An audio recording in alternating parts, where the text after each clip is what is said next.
Et oui, Jennifer Sativi. Oui, nos invités sont déjà... de ce sujet, la vie de couple, peut-on vivre d'amour et d'eau fraîche? C'est une question, hein, Roxa, c'est une question. Oui, donc nous recevons quand même un père de famille qui est sur ce plateau, Monsieur Aimé Igla. Bonjour. Bonjour Madame la journaliste, bonjour Monsieur le journaliste. Bonjour Aimé. Oui. Merci d'avoir accepté notre invitation. Un plaisir et en face de vous, une mère de famille, voilà, on aura également son son de cloche, c'est Madame Francine Adjaro. Bonjour et merci d'avoir accepté notre invitation. Bonjour Madame Adjaro. Oui, bonjour Monsieur. Et Roch, nous aurons au téléphone une conseillère matrimoniale, tout à fait. Sira Yvette Padono-Seke, oui. que nous allons joindre, qui va également nous donner son avis d'expert sur la question. Absolument. Vous savez, j'ai bien envie de vous me poser la question. Tout de suite, je vais vous la retourner. Bon, d'accord. Tout de suite, je vais vous la retourner. On ne va pas se lancer cette balle de ping-pong entre nous. Nous allons commencer avec nos invités. Et j'ai bien envie de commencer par la femme. Pourquoi par la femme? Non, je ne commence pas la femme exprès, parce que c'est la femme qui décide de vivre avec l'homme. L'homme, il annonce son intention, mais c'est la femme qui accepte. Femme, est-ce que vous pouvez accepter vivre avec un homme qui n'a pas de moyens, qui n'a pas d'argent parce que votre cœur aussi a battu pour lui?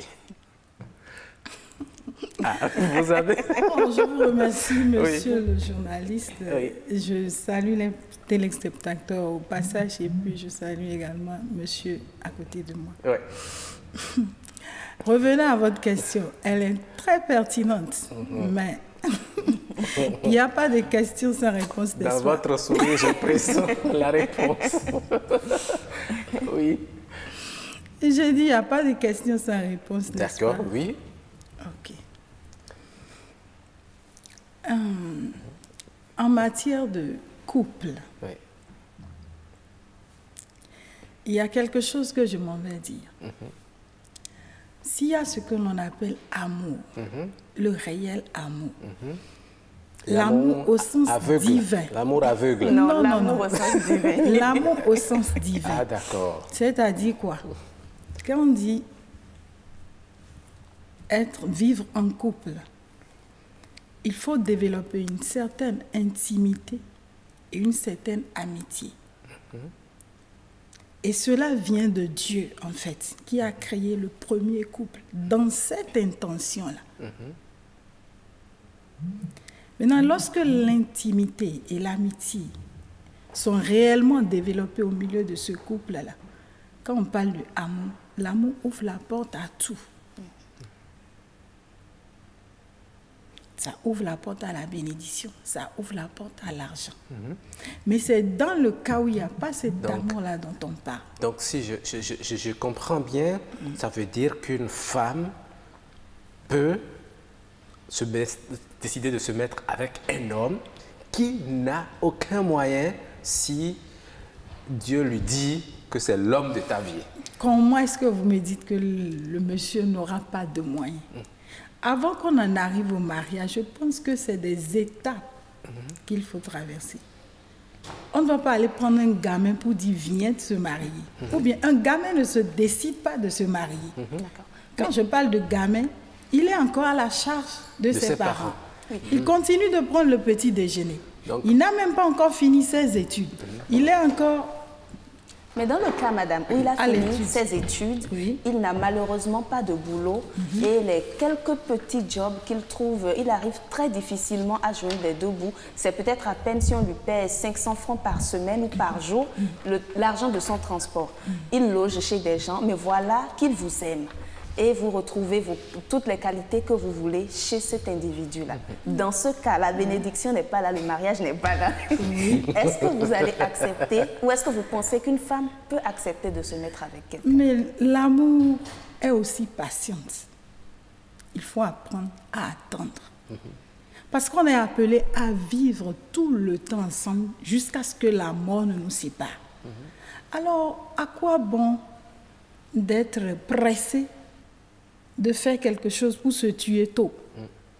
Parce que là, il n'y a pas l'argent, il y a l'amertume, il y a la frustration. Là, on peut développer les maladies comme la tension, comme le diabète. Oui, mais vous savez, on peut dire, un peu comme vous l'avez dit, là où il y a l'amour, si vous allez là-bas et que lui-même, n'ayant pas de moyens, il vous aime, il dit, on va rester ensemble, Dieu va bénir notre amour et puis le reste suivra. Monsieur Aimé. Monsieur Aimé Egla, voilà un exemple que Roch a donné. Vous avez également entendu ce que Mme Adjaro a expliqué. Est-ce que vous pensez qu'un couple peut survivre à la famine, je dirais, au manque d'argent très prononcé? Alors, je salue les téléspectateurs qui nous suivent déjà ce matin. Je salue Madame en face. Alors, cette question, moi, je la comprends sur 12 facettes. D'accord. Je ne sais pas si vous permettez, on va reposer autrement la question. Alors, est-ce qu'il s'agit de vivre avec un homme qui n'a pas de moyens ou qui n'a plus de moyens? Qui n'a pas de moyens. Qui n'a pas de moyens. Qui n'a pas de moyens. Donc, qui n'a plus de moyens, on viendra là-dessus après. Mais on commence par qui n'a pas de moyens. Qui n'a pas de moyens. Alors, qui n'a pas de moyens, moi, je vais dire tout de suite que ce sera compliqué. Ce sera compliqué parce que quand on parle de vie de couple, c'est vrai qu'il c'est une vie d'amoureux, c'est une vie pour ceux qui sont vraiment amoureux, qui sont appelés à vivre ensemble. C'est ça qu'on appelle vie de couple, n'est-ce pas? Alors, mais je conçois mal cette vie sans moyens parce qu'une vie de couple fait appel à des responsabilités. Alors, je conçois aussi mal quelqu'un, il peut avoir 40 ans, il peut avoir 50 ans, sans moyens. Il ne peut pas se mettre en couple. Aller chercher une fille d'autrui qui va venir mettre sous son toit et commencer à lui dire quoi. Alors là, moi, je on va dissocie. manger l'amour et boire de l'eau. C'est là que moi, je dissocie l'âge de se marier aux aptitudes du mariage. Moi, je ne lis pas forcément le mariage à l'âge.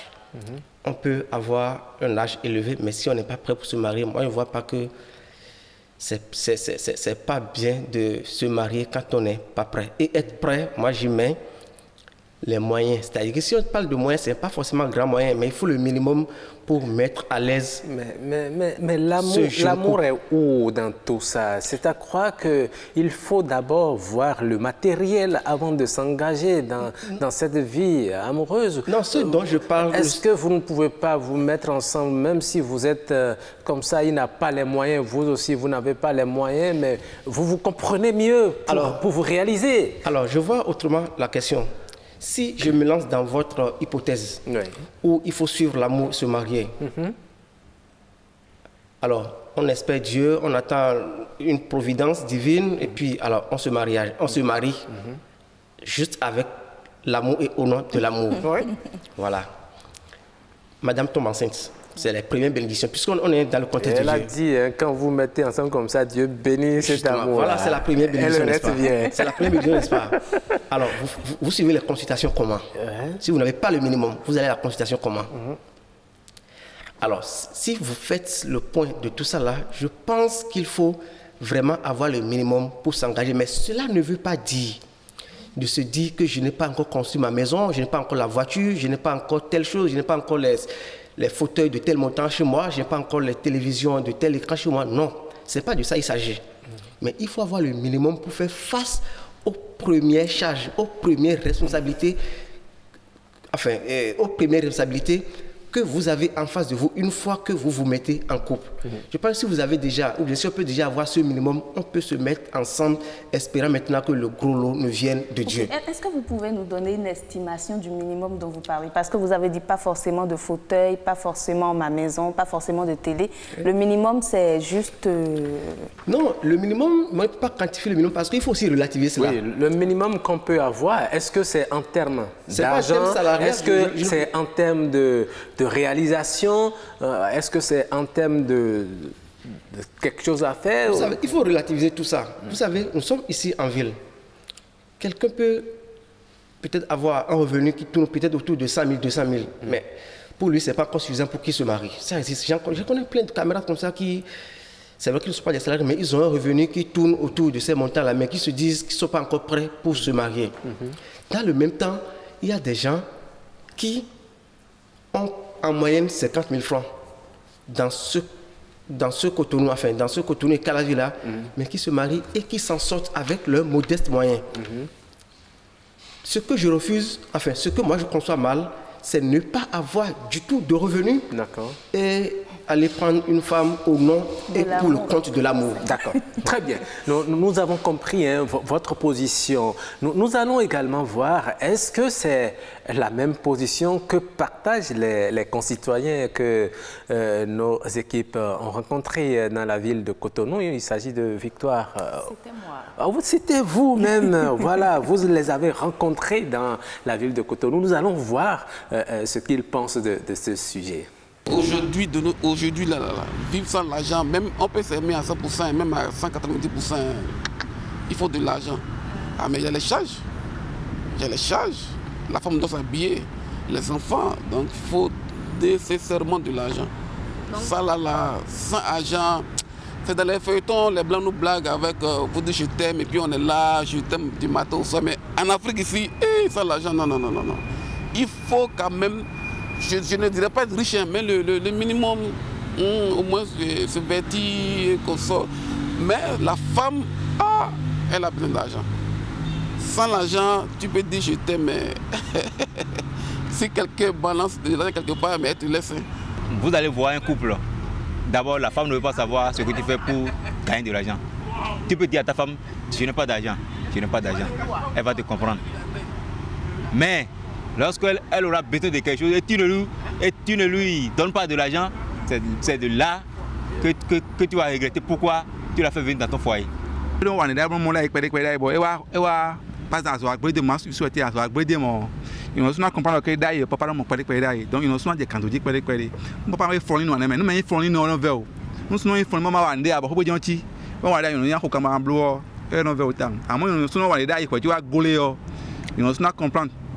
Donc fait l'eau à moi et non comprend tomber et non il manque à péder il manque à voir il fait un son de timo ya coué parce que mais non anda il m'a dit ouais si non bien présenter mais bon pour non va l'argent fait le bonheur, sans l'argent on ne peut rien. Donc la famille là, je pense que à chaque instant ça, il y aura la bagarre.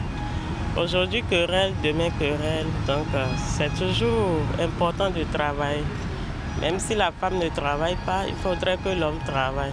Ce qui est sûr, l'argent est capital dans le foyer. Ils feront face à beaucoup de difficultés. Ça là, je le dis.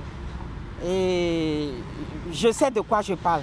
Ce n'est pas moi-même, j'ai une soeur qui vit la situation, mais c'est insupportable. Les 5 besoins fondamentaux ne sont pas respectés. Donc, on vit au jour le jour. Elle va faire bonne, elle revient, elle trouve quelque chose. À la fin du mois, on lui paye 15 000. Ils sont en location. Ils ont 4 enfants. Comment ils vont vivre? Le mari est là, il cherche, il ne trouve pas. Même pas agent de sécurité, il ne trouve pas. Donc c'est très dur. Voilà. Les réactions qui sont assez variées, madame, vous avez écouté avec grand intérêt ce que vos concitoyens ont également dit. Est-ce qu'il y a des réponses que vous ne partagez pas, des avis que vous ne partagez pas dans cette Vox Pop? Merci encore, monsieur le journaliste. Ouais. Ok, il y a quelque part, une femme a dit « l'argent fait le bonheur ». Oui. Je ne dirais pas l'argent fait le bonheur, mais je dirais l'argent contribue au bonheur. Parce qu'on a vu des couples qui ont de l'argent, mais juste à cause de la santé, il n'y a pas le bonheur dans le couple. Juste à cause de la stérilité, parce qu'ils ont passé des années, la femme n'a pas concevoir, le mari est souffrant, la femme est souffrante tout le temps. Et ça fait que le mari va découcher, va prendre une autre femme. Et vous savez, en tant que femme, quand on prend une autre femme, ce que ça dit. Donc l'argent, en fait, contribue, mais ça ne fait pas le bonheur. D'accord. Donc vous êtes en train de soutenir le fait que sans argent, le couple peut vivre en harmonie. Non, je crois que j'étais revenue là-dessus. Je n'ai jamais dit ça. D'accord. Alors, monsieur Aimé Egla, vous avez écouté les diverses réactions. Quel est votre avis? Alors, je pense que les téléspectateurs me confortent, moi, dans ma position. Ils sont unanimes sur ma position sur le sujet. c'est compliqué. Et ça va toujours l'être sans argent pour un couple. C'est vrai, comme madame vient de le dire, l'argent ne fait vraiment pas le bonheur, mais sans argent, il ne peut pas avoir de bonheur. Sans argent, il ne peut pas avoir de bonheur. Même si nous savons que l'argent ne fait pas le bonheur, sans argent, il n'y aura pas le bonheur. Alors, le minimum, il faut l'avoir avant de fonder, avant de mettre en place un foyer. Autrement, il y aura beau l'amour, mais le problème qui va se poser, c'est quand les charges de famille, les contraintes sont là. En fait, il y a des choses qui ne se négocient pas. Oui, les téléspectateurs, les populations d'ailleurs évoquaient les disputes à n'en point finir. Justement, tout ça, c'est le manque d'argent. Il y a des problèmes élémentaires qu'on peut résoudre si on avait l'argent. Mais si on n'a pas l'argent, on fait comment? Mais si vous n'avez pas l'argent et que l'amour est là, vous aimez. C'est quoi vous l'amour appelez l'amour sans argent? Écoutez, des fois, on aime sans savoir pourquoi on aime quelqu'un. Vous pouvez aimer sans savoir pourquoi vous aimez, mais voilà. Ça ne veut pas dire. Donc ça peut agir. Et puis vous dites, bon, écoutez, au nom de l'amour, je reste avec toi. Okay. Ça va aller. Est-ce que vous avez été d'abord chômeur et célibataire en même temps une fois avant de trouver du boulot? Vous allez comprendre. Vous êtes chômeur, c'est-à-dire vous avez fini les études, vous n'avez pas trouvé du job, oui. Vous n'avez pas encore de femme, hein? Mais vous n'êtes plus étudiant non plus pour que les parents vous aident. Hein? Oui. Vous avez votre diplôme, oui. Vous n'avez pas d'emploi, vous n'avez pas de charge, oui. Mais vous n'avez rien. Vous avez déjà vécu ça? Alors en plus de ça, au nom de l'amour, vous allez chercher la fille de quelqu'un pour dire que vous la mariez au nom et pour le compte de l'amour. C'est l'amour là qui va la nourrir. Je comprends. En tout cas, moi, c'est... Si elle vient, vous lui dites clairement, écoutez, ma chérie, je vous aime, mais je n'ai pas les moyens, on va se comprendre. J'aurais bien voulu que vous vous mettiez dans la peau de cet homme qui va accepter ou bien qui accepte vivre cette expérience pour venir nous rendre compte sur ce même plateau. C'est pas possible de parler de l'amour si vous n'avez pas le minimum. Et là, ça fait appel à la responsabilité des garçons et des hommes. Si vous n'avez pas le minimum et vous prenez une femme, vous voulez qu'elle soit fidèle à vous? Vous voulez qu'elle vous respecte? Vous voulez qu'elle respecte vos parents? Non, ben, vous voulez qu'elle s'occupe de la maison? Non, mais c'est pas une raison pour qu'elle ne vous soit pas fidèle. Si elle ne veut plus rester avec vous, oui. Elle vous dit, ben, écoutez, ça finit, et puis elle s'en va. Justement, mais ne pas vous être fidèle alors au départ? Pourquoi ne pas laisser de la prendre au départ et accepter la prendre sans moyen pour qu'elle vienne passer un séjour? Elle n'est pas en vacances chez vous pour repartir après. Elle est venue pour rester jusqu'à la mort. Donc il faut être prédisposé à cela. Elle n'est pas venue pour qu'après quelques jours, dire, bon, vous voyez, je t'avais dit qu'il n'avait pas les moyens. Si je n'ai pas prêt, vous partir, pour qu'elle s'en aille, c'est pas ça. Alors, si elle vient, c'est pour rester. Donc, ne me dites pas que si elle n'est pas prête pour rester, de repartir. C'est pas possible. C'est pourquoi il faut prévoir le minimum vital pour elle, pour qu'elle reste quand elle serait là. Donc, si une femme s'attendait au minimum, et après, elle découvre que c'est le chaos, parce que je connais aussi des hommes qui lui auraient peut-être caché cette facette de son statut. Vous allez lui reprocher quoi? L'infidélité, qu'elle insulte tes parents, elle n'est pas respectée. Non. Vous n'aurez aucune raison de lui reprocher quoi que ce soit, parce qu'elle a besoin de manger. Vous êtes sûr, madame? Vous êtes d'accord avec cette position? Je suis pleinement d'accord, mais je veux revenir à quelque chose que j'avais dit au passage. Peut-être que vous ne m'avez pas compris. Non, on vous a très bien compris, madame. J'ai dit l'amour est patiente. Si réellement l'homme vous aime, là, il est appelé à attendre le minimum. Parce que l'amour pendant ce temps, ne pense pas à soi-même. Mais vous savez, pendant ce temps, quelqu'un qui a les moyens peut déjà venir. C'est ça, et puis avec la pression des parents, la fille aussi si réellement elle peut perdre cet amour-là. Non, si réellement elle aime, c'est ce que je voudrais dire. Si réellement elle aime et son cœur est attaché, ça va prendre combien de temps? Elle peut attendre. D'accord. on a compris, elle peut attendre. Je voudrais bien que vous ouvriez le deuxième volet que Aimé a voulu aborder. Au cas où le monsieur n'avait pas, au départ, il avait les moyens, mais que par la suite, il y a eu des problèmes. Il a peut-être perdu son job, ou bien il a eu un accident qui l'a rendu invalide.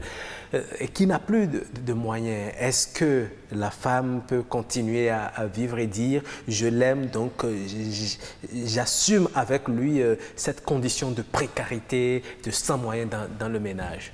Elle était déjà dedans, avant que la condition n'arrive. Oui. Ils se sont mariés, pourquoi? On dit pour le meilleur et pour le pire, n'est-ce pas? Mais lorsque le pire survient, généralement, on ne voit pas, excusez, hein, que les femmes ne me l'appliquent pas. Non. Si c'est qu'elle était déjà dedans, ça sera malhonnête de sa part, même de l'injustice de partir et laisser le monsieur dedans seul. Donc à ce moment-là, on peut vivre de l'eau,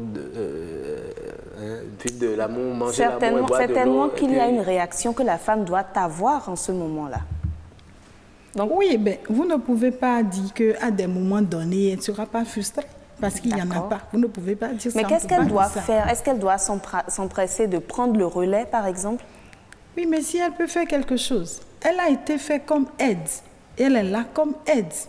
Si elle faisait quelque chose, c'est qu'elle va redoubler d'efforts. Maintenant, si elle ne fait rien, elle ne faisait rien, elle doit chercher à faire pour pouvoir aider le monsieur. Vous permettez, nous allons rapidement établir la liaison téléphonique avec Madame Sira Yvette Padono-Seke, conseillère matrimoniale. Elle est déjà en ligne. Bonjour, Madame. Bonjour. Oui, vous êtes en direct dans cette émission Nopinden. Aujourd'hui, nous parlons de l'argent dans le couple. Est-ce qu'un couple peut-il vivre en harmonie et longtemps sans argent?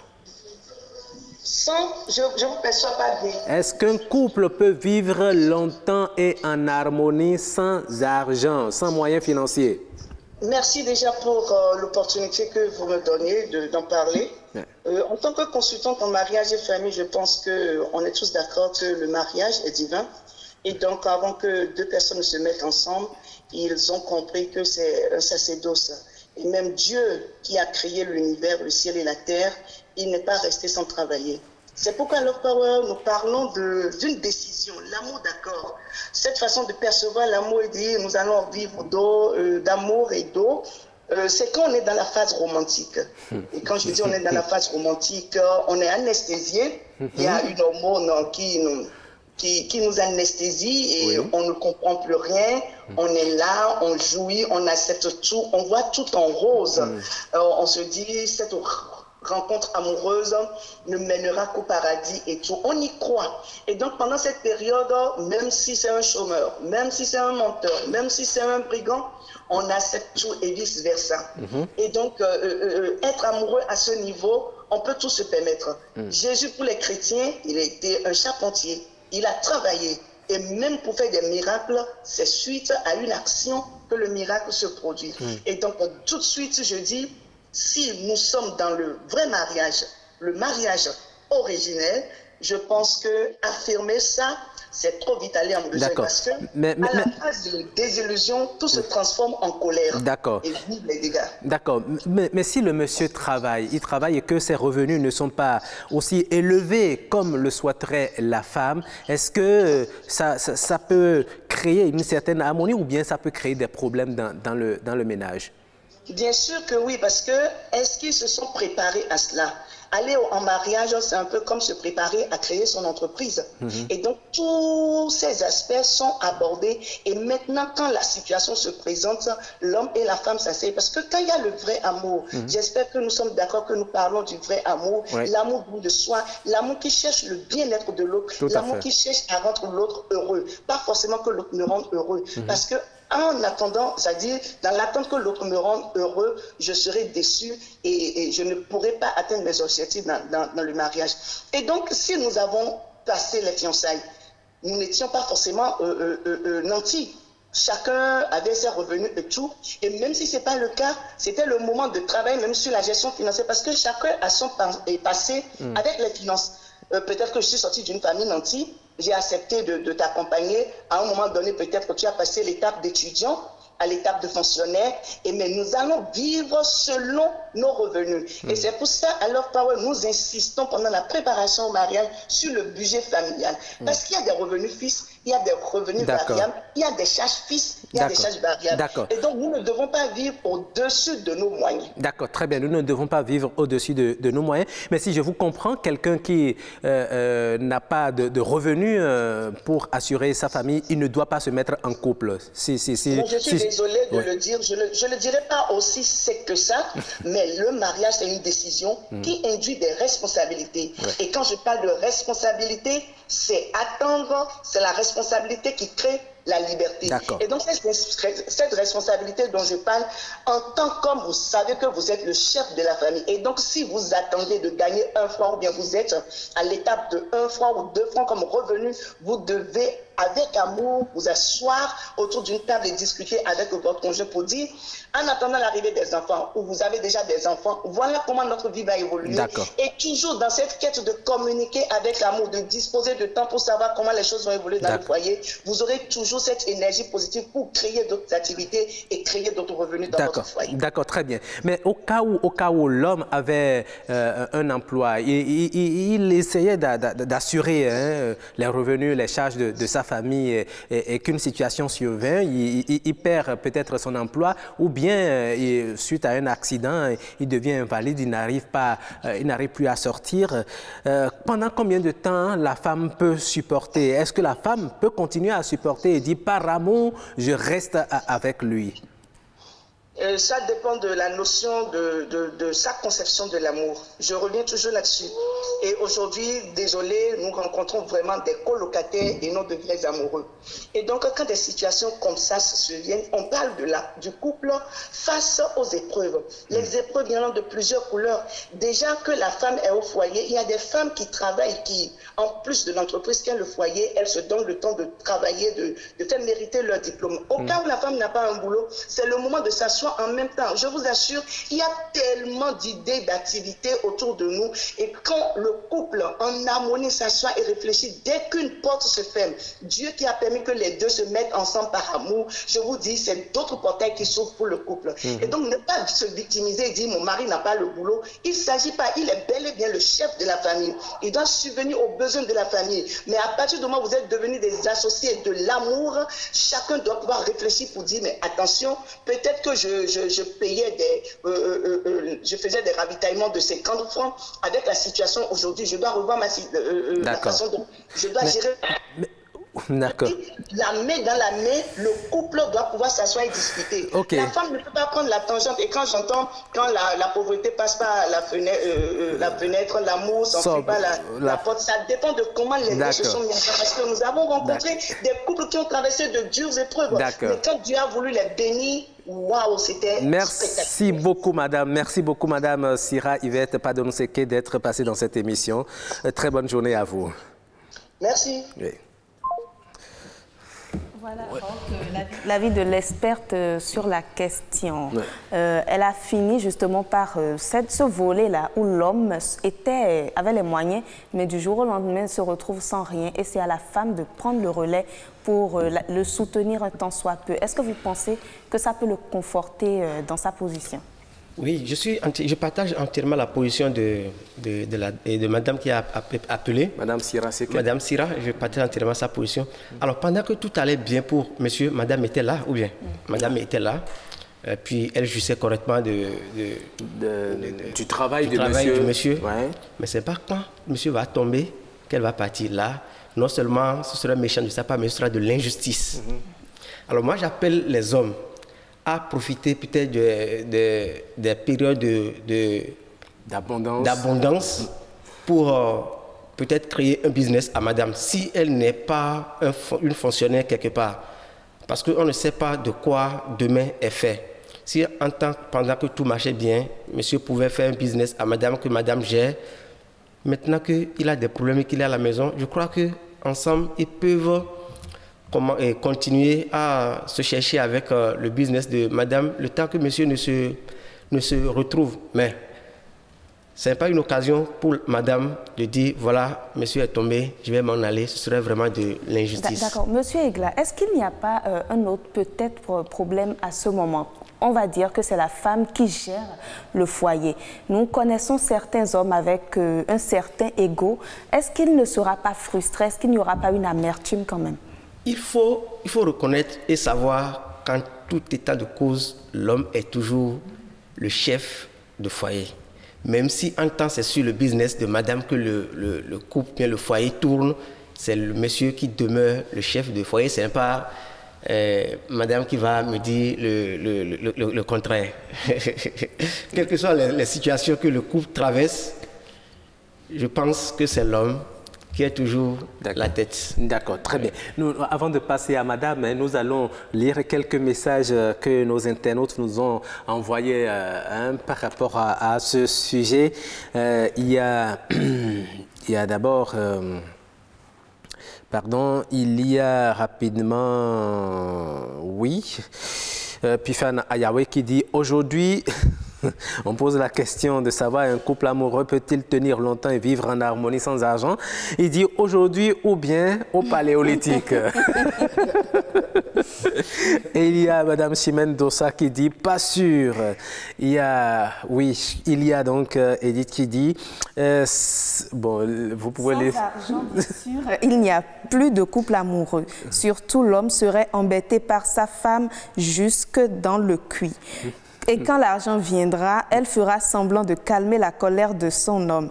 À quoi nous, quand tu as l'argent, tu es trop respecté. Là, ça, c'est un non aussi. Et il y a Karine Sonia Tchakpe qui dit « On ne va pas manger l'amour et boire de l'eau ». 3 points de suspension. Donc, voilà.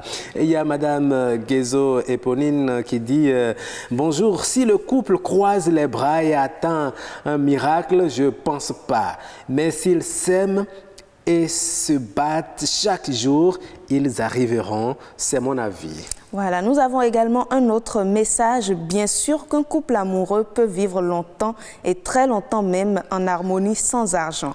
Tout dépend de la base, du fondement de votre couple. Si depuis le début, l'amour avait pour socle le matériel, là, il ne pourra pas tenir. Mais si l'amour était inconditionnel, je ne vois pas ce qui va le faire chuter. C'est vrai que le couple a besoin d'argent pour subvenir à ses besoins, mais pas pour autant être dépendant de cet argent. C'est un message de Nassara Estelle. Voilà. Et puis, elle dit ceci, seulement qu'il faut chercher à savoir ce qui fait qu'ils ne vivent pas en harmonie. Vous êtes d'accord avec moi qu'il y a des couples qui sont pleins aux as, mais pourtant ne vivent pas en harmonie. Si harmonie égale argent, alors pourquoi des grands richissimes ne se suicident-ils? Et Madame Gezo qui dit, je continue dans ce sens pour dire que même certains couples très riches ne vivent plus l'amour réel, mais plutôt l'amour pour l'argent. Ils courent jour et nuit derrière l'argent, malheureusement. Ils n'ont plus le temps ni pour leurs enfants, ni pour la famille, ni pour le couple d'ailleurs. Un autre message, à mon avis, ce n'est pas possible de nos jours. Si la femme est patiente et compréhensible, elle peut humblement accompagner son homme et à y croire, et la tendance pourrait peut-être progressivement être renversée, c'est-à-dire que le couple pourrait progressivement retrouver son équilibre et bien-être financier et matériel. C'est à ce seul prix que le couple pourrait être sauvé. Dans le cas contraire, cet amour ne peut pas prospérer objectivement parlant, vu la dimension que le matériel a pris aujourd'hui dans le monde. D'ailleurs, il n'est plus un secret pour personne que le système hypophysaire de la femme contemporaine est étroitement lié au bien matériel. Et il y a Chapstine Badaro qui dit « L'argent consolide l'amour ». Et Madame Gezo qui revient dit « Oui, certainement, mais ce n'est pas une condition dans un vrai et réel amour.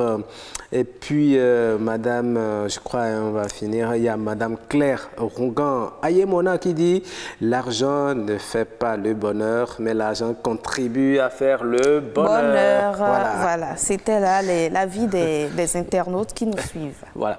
Oui, madame, vous avez entendu tout à l'heure madame Sira, c'est qu'au téléphone, vous avez également eu la réaction des internautes par rapport à ce sujet. C'est un sujet assez intéressant et d'actualité. Et puisque nous tendons déjà vers la fin de cette discussion, de ce débat, alors lorsque le couple est ensemble et que surviennent des difficultés qui font que l'homme n'arrive plus à satisfaire comme il avait l'habitude de le faire, les besoins de sa famille, comment doivent-ils vivre pour que le couple n'aille pas à la cassure? Merci beaucoup. Je voudrais que les téléspectateurs notent ceci. Dans toute histoire de couple, il y a forcément ce qu'on appelle les épreuves. Oui, elle a dit tout à l'heure. Et qu'est-ce qui prouve que ce n'est pas pour la femme, à cause de la femme, que l'épreuve est venue sur l'homme? Et qu'est-ce qui prouve aussi que ce n'est pas à cause de l'homme que l'épreuve est venue sur la femme? Parce que Dieu doit tester la sorte d'amour qui est là, en fait, avant de bénir. Si la femme est assise sur rien que du matériel, si Dieu bénit ça, ça ne serait pas bon à l'avenir, en fait. Mais si son cœur, Dieu doit purifier le cœur là d'abord, éprouver le cœur là d'abord, à cause d'elle là, le monsieur peut partir à zéro. Et Dieu va voir si elle peut supporter ça. D'accord. Ouais. Vous comprenez? Très bien même. Maintenant, si arriver à ce niveau-là, j'ai dit la seule chose qui peut garder le foyer là, c'est Dieu et la prière. Dieu et la prière. Et puis là, on va descendre. D'accord. Merci beaucoup, madame. On vous aura compris. Hein, et elle a dit quelque chose de fondamental. Ça peut être une épreuve pour tester l'amour de l'un ou de l'autre dans le couple, pas seulement de la femme. Hein, mais de l'homme aussi. De l'homme aussi. Hein. C'est une belle épreuve. Oui, et seuls les gagnants sont ceux qui arrivent à résister, n'est-ce pas? Oui, c'est vrai que la situation de l'homme qui se retrouve en difficulté face aux charges de famille peut être une épreuve du couple. Cela dit, il faut appeler les uns aux autres au réalisme. Au réalisme. Je continue de le dire. Si vous n'êtes pas en mesure de payer votre loyer, parce que vous n'avez pas encore votre maison, vous n'êtes pas en mesure de payer votre loyer. Justement, maintenant vous répondez à cette question quand elle vous posez la question de savoir quel est le minimum. De payer votre loyer. Vous n'êtes pas en mesure de donner à manger à la femme. Vous n'êtes pas en mesure de l'amener à la consultation qu'elle tombe enceinte. Vous n'allez pas chercher la fille de quelqu'un. Vous n'avez pas la possibilité de vous déplacer avec votre propre moyen. Non, moyen de déplacement, c'est encore relatif. Mais si vous la mettez enceinte et que la nuit, elle commence à avoir des convulsions, comment vous pouvez la déplacer? Non, ça c'est encore gérable. Il faut mais le minimum vital, c'est assurer le logement, la santé, le manger. Et puis, je crois qu'avec le temps, le reste va suivre à petits coups. Voilà, mais si vous n'avez pas ce minimum, je prie les uns et les autres de se maîtriser, jusqu'à ce que Dieu ne la possibilité de payer leur loyer. Oui, en fait, c'est ça. Quand le problème va te mettre à la porte, tu vas partir où avec la femme, avec l'enfant, la fille de quelqu'un et les enfants que tu as déjà au dos. Si tu étais seul, tu peux aller te cacher chez un copain ou bien chez un frère. Mais voilà, tu as femme, enfant, tu iras où? Donc, il faut penser d'abord au loyer, à ce qu'elle va manger, à ses soins de santé, accessoirement à son habit. Parce que l'habit, pour moi, bon, on peut relativiser ça encore. Mais les trois points là, c'est fondamental. C'est non négociable. Et si on vous comprend bien, l'amour ne doit plus être aveugle, n'est-ce pas? Non, mais ceux qui disent que l'amour, ça, c'est du théâtre. C'est du théâtre. C'est du théâtre. C'est du théâtre. Voilà. Justement, nous tendons vers la fin. Donc, Monsieur Aimé Egla, qu'est-ce que vous avez à dire pour conclure? Bon, si je dois dire quelque chose, Monsieur Hank, c'est me répéter. Oui, d'accord. Voilà, c'est me répéter. Donc, j'appelle vraiment les uns et les autres au réalisme. Si vous n'êtes pas prêts, franchement, je vous prie de rester encore tranquille. Et de la même façon, quand justement des difficultés surviennent dans le couple, ce n'est pas une occasion pour prendre la tangente et abandonner X ou Y.